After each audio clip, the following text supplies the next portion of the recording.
137 metre लंबा, 23 metre चौड़ा और 3 मंजिल ऊंचा। ये कोई आम जहाज नहीं था। ये वो माप थे जो खुद ईश्वर ने नूह को बताए थे। आदेश बिल्कुल साफ था, बिना किसी शक के। अपने लिए एक जहाज बनाओ। बस यही एक वाक्य था और इसके साथ ही इंसानी इतिहास के सबसे बड़े और सबसे अजीब कामों में से एक की शुरुआत हो गई। बाइबल हमें जहाज का साइज बताती है, लकड़ी का नाम बताती है और यह भी बताती है कि वह क्यों बनाया जा रहा था।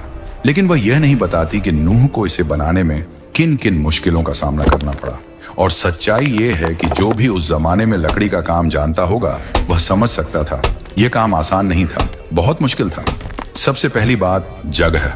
137 मीटर लंबी चीज आप कहीं भी खड़ी नहीं कर सकते। उसके लिए बहुत बड़ी, मजबूत और सीधी जमीन चाहिए थी। ऐसी जगह जहां मिट्टी धंसने वाली ना हो, जहां जमीन फिसले नहीं और जहां आसपास सरो यानी साइप्रस के पेड़ हों, क्योंकि जहाज उसी लकड़ी से बनना था।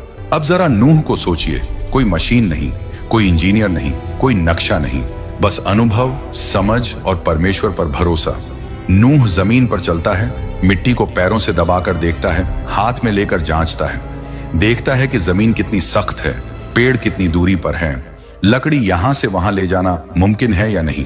और आखिरकार बहुत सोच समझकर वह एक जगह चुनता है और यहीं से असली मेहनत शुरू होती है। बड़े बड़े पत्थर हटाने पड़ते हैं, जमीन के अंदर गहरी जड़ें होती हैं, उन्हें उखाड़ना पड़ता है, हर जगह को बराबर करना पड़ता है। यह काम देखने में भव्य नहीं था, न कोई तारीफ, न कोई तालियां, बस मिट्टी, पसीना और थकान। और फिर एक और समस्या थी जो आज के लोगों को शायद समझ में भी ना आए, नमी।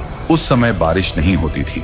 बाइबल बताती है कि जमीन से भाप उठती थी जो पूरी धरती को गीला रखती थी। मतलब मिट्टी अक्सर नम रहती थी और नम मिट्टी जल्दी कीचड़ बन जाती है, औजार उसमें धंस जाते हैं, लकड़ी गीली हो जाती है, जमीन कमजोर पड़ जाती है। इसलिए बहुत मुमकिन है कि नूह ने जमीन के चारों तरफ छोटे छोटे नाले बनाए हों ताकि पानी वहां से बह जाए और काम की जगह खराब न हो। ये पानी आसमान से नहीं गिर रहा था, ये खुद धरती से निकल रहा था। और जब नूह ये सब कर रहा था, लोग उसे देख रहे थे। कोई हंस रहा था, कोई मजाक उड़ा रहा था, कोई कह रहा था ये आदमी पागल हो गया है, इतनी बड़ी जमीन क्यों साफ कर रहा है, यहां तो कभी पानी भी नहीं आया, जहाज किस लिए। लेकिन नूह किसी को जवाब नहीं देता, क्योंकि वह लोगों के हिसाब से काम नहीं कर रहा था, वह ईश्वर के कहे मुताबिक काम कर रहा था। जब जमीन आखिरकार काफी मजबूत और सूखी हो गई, तब अगला बड़ा काम शुरू हुआ, लकड़ी जमा करना। परमेश्वर ने साफ कहा था, जहाज सरों की लकड़ी से बनाना। सरों के पेड़ छोटे नहीं होते, वे बहुत बड़े, भारी और मजबूत होते हैं। ऐसे पेड़ काटना आज भी आसान नहीं होता, और उस जमाने में तो और भी मुश्किल था। एक दो पेड़ नहीं, सैकड़ों पेड़, हर दिन वही काम, कुल्हाड़ी उठाओ, वार करो, फिर वार, फिर वार। कई घंटों के बाद जाकर एक पेड़ गिरता, जंगल में उसकी आवाज गूंजती, लेकिन पेड़ गिरने से काम खत्म नहीं होता था। अब सवाल था, इतने बड़े तनों को वहां तक कैसे पहुंचाया जाए जहां जहाज बन रहा था। न पहिए थे, न ट्रक, न मशीनें। तो उन्होंने वही तरीका अपनाया जो पुराने जमाने के लोग जानते थे, लकड़ी के गोल लट्ठे। बड़े तने के नीचे छोटे लट्ठे रखे जाते, रस्सियों से खींचा जाता, धीरे धीरे थोड़ा थोड़ा करके लकड़ी आगे बढ़ती। जैसे ही तना आगे जाता, पीछे के लट्ठे उठाकर आगे रख दिए जाते। ये काम बहुत धीरे होता था, थकाने वाला था और कभी कभी खतरनाक भी। लेकिन हर लकड़ी जो वहां पहुंचती, नूह के लिए एक बात की याद दिलाती, मैं जो कर रहा हूं वह बेकार नहीं है। आसपास के लोग यह सब देखते थे। इतनी बड़ी बड़ी लकड़ियां एक अजीब सी खाली जमीन की तरफ जा रही थी। लोग और ज्यादा मजाक उड़ाने लगे, लेकिन नूह रुका नहीं, क्योंकि जो आदमी परमेश्वर की बात सुन लेता है वह दुनिया की हंसी से नहीं डरता। धीरे धीरे लकड़ी इकट्ठा होने लगी। अब वह समय आ गया था जब सिर्फ काटना और ढोना ही नहीं, बल्कि कुछ खड़ा करने का वक्त था। ऐसी चीज जो पहले कभी किसी ने नहीं बनाई थी, ऐसी चीज जो आने वाले समय में सिर्फ एक जहाज नहीं बल्कि जिंदगी की आखिरी उम्मीद बनने वाली थी। जब काफी सारी लकड़ी जमा हो गई, तब नूह के सामने अगला और सबसे जरूरी काम आया, जहाज की नींव बनाना। कोई भी बड़ा काम ऊपर से नहीं, नीचे से शुरू होता है। और इस जहाज के लिए सबसे अहम चीज थी उसकी रीढ़। रीढ़ मतलब जहाज का वो हिस्सा जिस पर पूरा वजन टिका रहता है। 3 मंजिलें, जानवर, खाना, पानी, सब कुछ उसी पर निर्भर था। अगर यहाँ जरा सी भी गलती होती तो पूरा जहाज कमजोर पड़ जाता। लेकिन यहाँ एक बड़ी दिक्कत थी, इतना लंबा पेड़ होता ही नहीं। 137 मीटर लंबी लकड़ी किसी एक पेड़ से मिल ही नहीं सकती थी। इसका मतलब साफ था, कई बड़े बड़े तनों को आपस में जोड़कर एक सीधी और मजबूत रीढ़ बनानी होगी। यह काम ताकत से ज्यादा समझदारी का था। नूह और उसके बेटों ने लकड़ियों को इस तरह काटा कि वे एक दूसरे में फिट हो जाएं। पुराने जमाने के कारीगर यह तरीका जानते थे। लकड़ी में खास कट लगाए जाते थे ताकि दो टुकड़े जुड़कर एक मजबूत हिस्सा बन जाए। फिर उन जोड़ों को और मजबूत करने के लिए कड़ी लकड़ी के खूंटे ठोंके जाते थे। जब सब कुछ ठीक से फिट हो जाता तो वो जोड़ ऐसे हो जाते जैसे एक ही लकड़ी हो। धीरे धीरे जहाज की रीढ़ जमीन पर आकार लेने लगी। अब पहली बार नूह को साफ दिखने लगा कि वह क्या बना रहा है। इसके बाद आया अगला बड़ा कदम, ढांचा खड़ा करना। ढांचे को आप जहाज की हड्डियां समझ सकते हैं। ये वो मुड़ी हुई लकड़ियां थीं जो जहाज को उसका आकार देती थीं। इन्हीं से तय होता था कि जहाज पानी में कैसे टिकेगा। हर लकड़ी को सही जगह, सही कोण पर लगाना बहुत जरूरी था। अगर एक भी लकड़ी ज्यादा झुक जाती तो पूरा संतुलन बिगड़ सकता था। इसलिए काम बहुत ध्यान से किया गया। रस्सियों को सीधी लाइन की तरह खींचा जाता, पत्थरों को लटका कर देखा जाता कि लकड़ी सीधी है या नहीं। हर बीम को बार बार झांचा जाता। कल्पना कीजिए उस मंजर को, भारी भरकम लकड़ियां, मोटी रस्सियां और कुछ लोग अपनी पूरी ताकत लगाते हुए। धीरे धीरे जमीन पर एक अजीब सा ढांचा खड़ा होने लगा। लोग दूर से देखने आते थे। अब यह सिर्फ लकड़ी नहीं रही थी, यह साफ दिख रहा था कि कुछ बहुत बड़ा बनने वाला है। लेकिन नूह जानता था ढांचा बन जाना काफी नहीं है। अब सबसे जरूरी काम बचा था, पानी से बचाव। परमेश्वर ने साफ कहा था, जहाज को अंदर और बाहर दोनों तरफ राल से ढक देना। राल मिट्टी से निकलने वाला गाढ़ा पदार्थ होता है। उसे गर्म किया जाता, फिर लकड़ी पर लगाया जाता। ठंडा होने पर वह पत्थर जैसी सख्त हो जाती थी और पानी अंदर नहीं जाने देती थी। लेकिन यह काम बहुत मेहनत वाला था। हर जोड़, हर दरार, हर कोना, अगर कहीं से भी पानी घुस गया तो महीनों की मेहनत बेकार हो सकती थी। इसीलिए नूह और उसके बेटे दिन रात यही काम करते रहे। पहले बाहर राल लगाई जाती, फिर अंदर। एक परत सूखती, तब दूसरी लगती। कई दिन, शायद कई हफ्ते इसी काम में निकल गए। आखिरकार वह दिन आया जब पूरा जहाज अच्छे से सील हो चुका था। अब वह सिर्फ लकड़ी का ढांचा नहीं था, वह एक ऐसा सुरक्षित ठिकाना बन चुका था जो आने वाली सबसे बड़ी आफत को झेल सकता था। अब बाहर का काम लगभग पूरा था, लेकिन अंदर की दुनिया अभी बननी बाकी थी। परमेश्वर ने कहा था, जहाज के अंदर अलग अलग हिस्से बनाना। मतलब यह कोई खुली जगह नहीं होनी थी। अंदर छोटे छोटे कमरे, अलग अलग हिस्से होने थे। 3 मंजिलें, हर मंजिल पर अलग व्यवस्था। यह सिर्फ आराम के लिए नहीं था, बल्कि जिंदगी बचाने के लिए था। अगर सब जानवर खुले में होते तो कोई किसी पर हमला कर देता, कोई घायल हो जाता, बीमारी फैल जाती। इसीलिए अंदर भी लकड़ी की दीवारें बनाई गईं, मजबूत, लेकिन इतनी नहीं कि जहाज पर ज्यादा वजन पड़े। अब जहाज बाहर से भी तैयार था और अंदर से भी धीरे धीरे आकार ले रहा था। और कहानी अब उस मोड़ पर पहुंच रही थी जहां सिर्फ लकड़ी और मेहनत नहीं, बल्कि ईश्वर की शक्ति साफ दिखाई देने वाली थी। अब जहाज बाहर से मजबूत हो चुका था और अंदर की दीवारें भी बन चुकी थीं। लेकिन नूह जानता था कि असली मुश्किल अभी बाकी है, क्योंकि जहाज सिर्फ लकड़ी का ढांचा नहीं था, उसे जिंदा प्राणियों का घर बनना था। परमेश्वर ने साफ कहा था, जहाज के अंदर अलग अलग हिस्से बनाओ। मतलब ये कोई खुला हॉल नहीं था। अंदर छोटे छोटे हिस्से होने थे ताकि हर जानवर अपनी जगह पर रहे। अगर ऐसा नहीं होता तो अंदर पूरा हंगामा मच जाता। नूह ने बहुत समझदारी से काम किया। सबसे नीचे वाली मंजिल पर भारी जानवरों के लिए जगह बनाई गई, जैसे बड़े जानवर जो ज्यादा वजन वाले थे। इससे जहाज का संतुलन नीचे की तरफ बना रहता। बीच वाली मंजिल पर मध्यम आकार के जानवर रखे गए जो न बहुत भारी थे न बहुत हल्के, और सबसे ऊपर वाली मंजिल पर छोटे जानवर और पक्षी। वहां हवा भी ज्यादा मिल सकती थी। यह सब किसी किताब में लिखा नहीं है, लेकिन यह एकदम तर्क संगत है।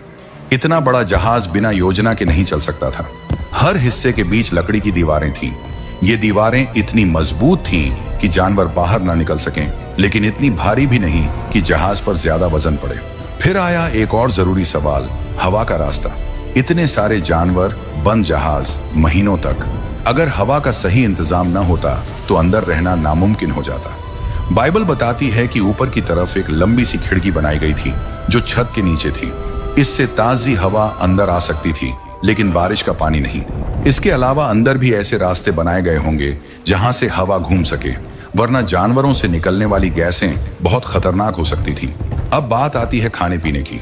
परमेश्वर ने नूह से कहा था, अपने लिए और जानवरों के लिए खाने का इंतजाम करो। सोचिए जरा, सैकड़ों जानवर, महीनों तक, कितना सारा खाना चाहिए होगा। सूखी घास, अनाज, फल, जड़ें, सब कुछ जमा किया गया। पानी भी बड़े बड़े बर्तनों में रखा गया। जहाज के अंदर कुछ हिस्से सिर्फ खाने के लिए थे। सब कुछ सही जगह रखा गया ताकि नमी से खराब ना हो। नूह का जहाज अब एक जहाज नहीं रहा था, वह एक चलता फिरता शहर बन चुका था। लेकिन अब सबसे अहम हिस्सा बचा था, दरवाजा। इतना बड़ा जहाज और सिर्फ एक ही दरवाजा। वही दरवाजा सबसे कमजोर भी हो सकता था और सबसे अहम भी। बाइबल में साफ लिखा है, जहाज के एक तरफ दरवाजा बनाओ। इस दरवाजे को बनाना आसान नहीं था। इतना बड़ा छेद अगर ठीक से मजबूत ना किया जाए तो पूरी दीवार कमजोर हो सकती थी। इसलिए दरवाजे के चारों तरफ मोटी लकड़ियां लगाई गईं। अंदर से तिरछी बीमें लगाई गईं ताकि दबाव बराबर बढ़ जाए। उस समय लोहे के बड़े किवाड़ नहीं थे, इसलिए दरवाजा शायद लकड़ी के मजबूत खंभे पर घूमता होगा। उसे खोलना बंद करना आसान नहीं था, लेकिन वह टिकाऊ था। और इस दरवाजे का एक गहरा मतलब भी था। नूह ने दरवाजा बनाया, लेकिन बाइबल कहती है दरवाजा प्रभु ने बंद किया। मतलब इंसान मेहनत करता है, लेकिन आखिरी सुरक्षा परमेश्वर के हाथ में होती है। दरवाजा बंद होने से पहले नूह ने पूरा जहाज एक बार फिर देखा। कहीं से पानी रिस तो नहीं रहा, कोई जोड़ ढीला तो नहीं, खाना ठीक से रखा है या नहीं। इतने बड़े लकड़ी के ढांचे में आवाजें आती हैं, कहीं चरमराहट, कहीं दबाव। नूह समझ सकता था कि सब ठीक है या नहीं। और फिर कुछ ऐसा हुआ जो किसी इंसान ने कभी नहीं देखा था। जानवर खुद चलकर आने लगे। नूह ने उन्हें पकड़कर नहीं लाया, उन्हें भगाकर नहीं लाया, वे खुद आए। जंगल से जोड़े में निकलते जानवर, पक्षी उड़कर आकर बैठते, रेंगने वाले जीव सीधी दिशा में चलते। कोई लड़ाई नहीं, कोई डर नहीं, कोई अफरा तफरी नहीं। शिकारी और शिकार एक साथ चल रहे थे, जैसे कोई अदृश्य ताकत उन्हें रास्ता दिखा रही हो। यह साफ संकेत था कि यह सिर्फ इंसानी काम नहीं था, यह परमेश्वर की योजना थी। एक एक करके सब जानवर अंदर गए, अपनी अपनी जगह पर, जैसे उन्हें पहले से पता हो कि कहां जाना है। आखिर में नूह गया, उसकी पत्नी, उसके 3 बेटे और उनकी पत्नियां, कुल 8 लोग। और फिर दरवाजा बंद हो गया। लेकिन उसे बंद इंसान ने नहीं किया, परमेश्वर ने किया। अब बाहर की दुनिया और अंदर की दुनिया अलग हो चुकी थी। अंदर इंतजार, बाहर कुछ ऐसा जो इतिहास में कभी नहीं हुआ था। दरवाजा बंद हो चुका था, और यह कोई आम दरवाजा नहीं था। यह वही दरवाजा था जिसे नूह ने बनाया था, लेकिन बंद खुद परमेश्वर ने किया था। जहाज के अंदर एक अलग ही माहौल था। बाहर की दुनिया अभी भी वैसी ही लग रही थी जैसी हमेशा रहती थी। लोग अपने काम में लगे होंगे, शायद कुछ अब भी हंस रहे होंगे, शायद कुछ सोच रहे होंगे कि नूह सही तो नहीं था, लेकिन अंदर सब कुछ तैयार था। जानवर अपनी अपनी जगह पर थे, खाना जमा था, जहाज मजबूत था, और नूह का परिवार चुपचाप इंतजार कर रहा था। फिर अचानक सब कुछ बदल गया। बाइबल बताती है कि नूह की जिंदगी के 600वें साल में कुछ ऐसा हुआ जो दुनिया ने पहले कभी नहीं देखा था। धरती के अंदर से पानी फूट पड़ा। यह सिर्फ ऊपर से गिरने वाला पानी नहीं था, जमीन के नीचे से जोरदार दबाव के साथ पानी बाहर आने लगा। जमीन हिलने लगी, जैसे धरती खुद टूट रही हो। नूह और उसका परिवार जहाज के अंदर ये सब महसूस कर रहे थे। जहाज हिल रहा था, लकड़ी चरमरा रही थी, नीचे से जमीन के हिलने की आवाजें आ रही थीं। और फिर आसमान खुल गया। यह इतिहास की पहली बारिश थी, और यह कोई हल्की फुहार नहीं थी। भारी भारी बूंदें लकड़ी पर जोर से गिरने लगी। आवाज इतनी तेज थी कि बात करना मुश्किल हो गया। गरज, बिजली, अंधेरा, सब कुछ एक साथ। जो लोग बाहर थे उन्होंने ऐसा कभी नहीं देखा था। पानी ऊपर से गिर रहा था, नीचे से भी उठ रहा था। पानी बढ़ता गया, धीरे धीरे, फिर तेजी से। जहाज जो सालों से जमीन पर खड़ा था, अब पहली बार हिलने लगा। फिर एक पल आया जब वह जमीन से उठ गया। जहाज तैरने लगा। नूह और उसके परिवार के लिए यह डरावना भी था और अद्भुत भी। लकड़ी हिल रही थी, फर्श कांप रहा था, जहाज पानी पर झूल रहा था। वही जहाज जिसे लोग मजाक समझते थे, अब जिंदगी बचाने वाला था। जहाज के अंदर अब एक नई दिनचर्या शुरू हो गई। हर दिन जानवरों को खाना देना, पानी देना, उनके हिस्सों को साफ करना। यह आसान काम नहीं था। जानवरों की आवाजें, उनकी गंध, थकान, सब कुछ सहना पड़ता था। लेकिन नूह और उसका परिवार जानते थे कि यही उनकी जिम्मेदारी है। बाहर क्या हो रहा था वे देख नहीं सकते थे, लेकिन वे महसूस कर सकते थे। पानी लगातार बढ़ रहा था। जहाज ऊपर उठता जा रहा था, कभी दाएं झुकता कभी बाएं। बाइबल कहती है कि पानी इतना बढ़ गया कि पहाड़ तक डूब गए। पुरानी दुनिया, शहर, पेड़, मैदान सब खत्म हो गया। अंदर जहाज में एक अजीब सा सन्नाटा था। बाहर पूरी दुनिया मर रही थी, अंदर जिंदगी बची हुई थी। बारिश 40 दिन और 40 रात तक होती रही, लेकिन कहानी यहीं खत्म नहीं होती। बारिश रुक गई, लेकिन पानी फिर भी कम नहीं हुआ। 150 दिन तक पानी धरती पर छाया रहा। जहाज बहता रहा, कहीं कोई दिशा नहीं, कोई पतवार नहीं, कोई नियंत्रण नहीं। लेकिन नूह जानता था यह जहाज इंसानों के हाथ में नहीं, परमेश्वर के हाथ में है। हर दिन वही काम, हर दिन वही इंतजार। और फिर बहुत लंबे समय के बाद बाइबल में एक बहुत खूबसूरत लाइन आती है, और परमेश्वर ने नूह को याद किया। मतलब परमेश्वर ने नूह को छोड़ा नहीं था। सब कुछ योजना के मुताबिक था। एक हवा चली, पानी धीरे धीरे कम होने लगा। दिन बीतते गए, महीने बीतते गए, और फिर एक दिन जहाज रुका। वह किसी चीज से टकराया नहीं, वह धीरे से टिक गया। बाइबल बताती है कि जहाज अरारात के पहाड़ों पर आकर ठहर गया। नूह ने ऊपर की खिड़की खोली। कई महीनों बाद ताजी हवा अंदर आई, रोशनी आई, लेकिन बाहर की जमीन कैसी है यह अभी साफ नहीं था। इसलिए नूह ने एक कौवा छोड़ा। वह उड़ता रहा, लौटकर नहीं आया। फिर नूह ने एक कबूतर छोड़ा, वह लौट आया। उसे बैठने की जगह नहीं मिली थी। कुछ दिन बाद नूह ने फिर कबूतर छोड़ा। इस बार वह एक जैतून की पत्ती लेकर लौटा। यह एक छोटा सा संकेत था, लेकिन बहुत बड़ा मतलब रखता था। जिंदगी वापस आ रही थी। कबूतर के मुंह में जैतून की पत्ती देखकर नूह समझ गया था धरती धीरे धीरे ठीक हो रही है। फिर भी वह जल्दी नहीं करता, क्योंकि नूह जानता था जिस परमेश्वर ने अंदर आने को कहा था वही बाहर आने का सही समय भी बताएगा। कुछ दिन बाद नूह ने कबूतर को तीसरी बार छोड़ा। इस बार वह वापस नहीं आया। इसका मतलब साफ था, अब बाहर रहने की जगह बन चुकी है। लेकिन फिर भी नूह इंतजार करता है। क्यों? क्योंकि दरवाजा उसने नहीं बंद किया था, परमेश्वर ने किया था। और अब वही परमेश्वर बोले। बाइबल बताती है कि परमेश्वर ने नूह से कहा, तू, तेरी पत्नी, तेरे बेटे और उनकी पत्नियां सब जहाज से बाहर आ जाओ। वह पल कैसा रहा होगा सोचिए जरा। लगभग 1 साल से ज्यादा समय जहाज के अंदर, अंधेरा, बंद जगह, जानवरों की आवाजें। और अब दरवाजा खुल रहा है, तेज रोशनी अंदर आती है, ताजी हवा का झोंका, नमी भरी मिट्टी की खुशबू। दरवाजा जिसे परमेश्वर ने बंद किया था अब खुल चुका था। सबसे पहले जानवर बाहर आने लगे, एक एक करके, जोड़े में। कोई भाग दौड़ नहीं, कोई डर नहीं। वे अपनी फितरत के हिसाब से अलग अलग दिशाओं में चले गए, जंगल की तरफ, मैदानों की तरफ, नई दुनिया की तरफ। फिर नूह बाहर आया, उसके पीछे उसका परिवार। पहली बार उन्होंने जमीन को दोबारा छुआ, ठोस जमीन। चारों तरफ सन्नाटा था, कोई शहर नहीं, कोई शोर नहीं, कोई पुरानी दुनिया नहीं, सब कुछ नया था। और इस नई शुरुआत में नूह ने सबसे पहला काम क्या किया? घर नहीं बनाया, खेत नहीं जोता, उसने वेदी, ऑल्टर बनाई। नूह ने परमेश्वर के लिए बलि चढ़ाई। यह उसका धन्यवाद था, यह उसका भरोसा था, यह उसकी श्रद्धा थी। बाइबल बताती है कि परमेश्वर इस बलि से प्रसन्न हुए।